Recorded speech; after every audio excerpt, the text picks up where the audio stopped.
Қайырлы күн, құрметті ұстаздар. Бүгін біз сіздермен интерактив онлайн платформасының тағы бір мүмкіндігімен таныстырғымыз келіп отыр. Оның тағы да бір мүмкіндігі онлайн тест құрастыру. Тест негізінен сабақтың барлық кезеңіне қолданылады. Ол үй тапсырмасын сұрауға да қолдансақ болады, жаңа сабақты бекіту үшін де қолдансақ болады, немесе 90 соңында оқушылардан алған білімдерін саралау үшін тест алсақ болады. Сондықтан бізге тестті түрлерін көп білген өте қажет деп білеміз. Сондықтан бүгін тест жасап үйренеміз.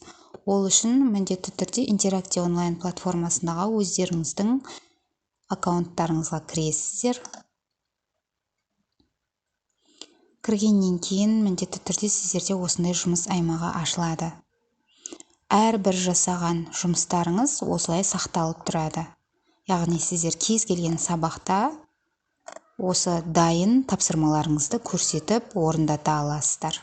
Сондықтан осы платформаны пайдаланып үйренсеңіздер болады. Сосын создать батырмасын басып, создать проект с нуля.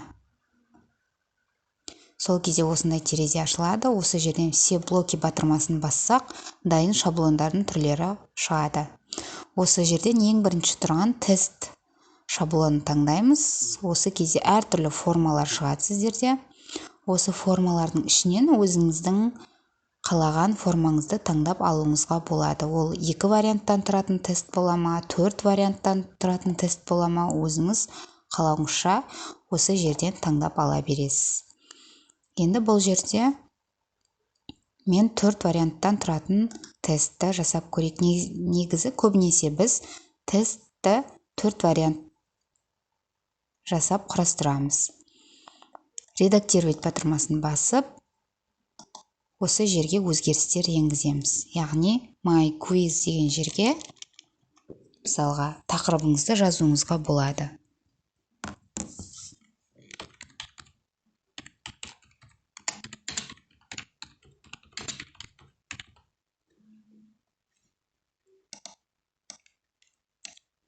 Описание деген жерге қандай сұрақтар болады, сол жайында жазсаңыз болады.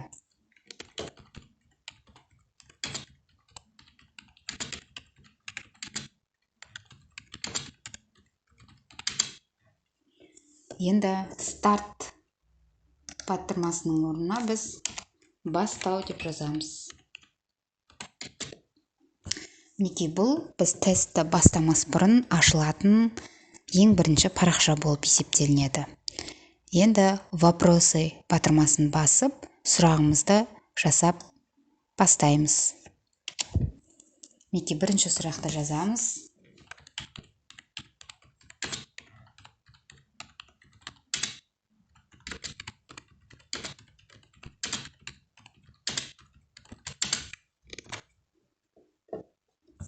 Неге өздеріңіз көріп отырғандай, мына жерге сұрақтың орнына сіздер сурет қып қойсаңыздар болады сұрақты, немесе осылай мәтін ретінде қойсаңыздар болады.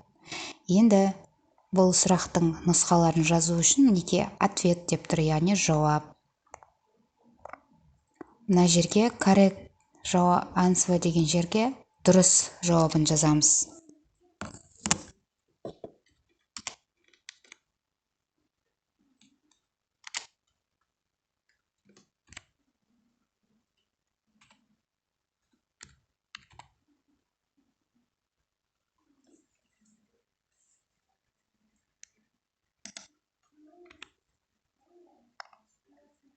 Ал қалған 3 нұсқаға дұрыс емес вариантты жазатын боламыз.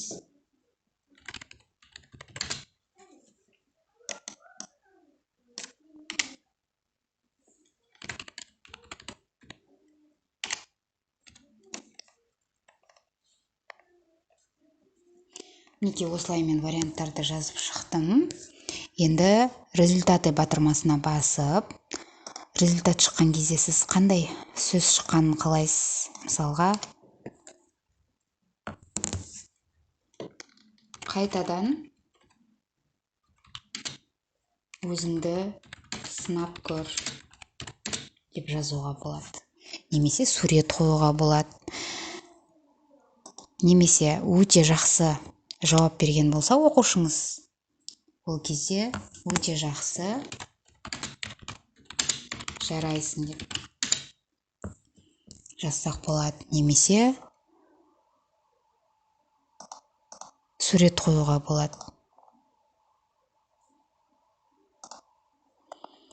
Мінекей, енді осы тапсырманы сохранить етіп, орындап көрейік. Міндетті түрде опубликовать батырмасын басып, мінекей мына жерде сілтемесі шығады, және QR код арқылы оқушылармен бөліссеңіз болады. Енді просмотр батырмасын басамыз, сол кезде біздің тапсырмамыз шығады. Мінекей есептеуіш техника тарихы туралы бізде тақырып, яғни бөлім болды. Сол бөлім бойынша тест бастаймыз. Мінекей мына жерде есептеуіш техникасын ең алғаш ойлап тапқан ғалым кім? Мінекей сызбалардың орнына сіздер суреттерін қойып қойсаңыз да болады. Мысалға осы ғалымдардың, мысалға біз таңдаймыз.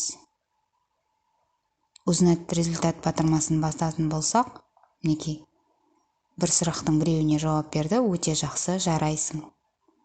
Немесе тағы да байқап көру үшін, мінекей бастау батырмасын басып, мысалға қате жіберетін болсақ, қайтадан өзіңді сынап көр деген сөз шығады. Яғни қайтадан оқушы өзін сынап көреді. Осылай тестті жасап оқушыларға ұсынуларыңызға болады. Өте жақсы платформа, өте оңай және де өте қызықты платформа.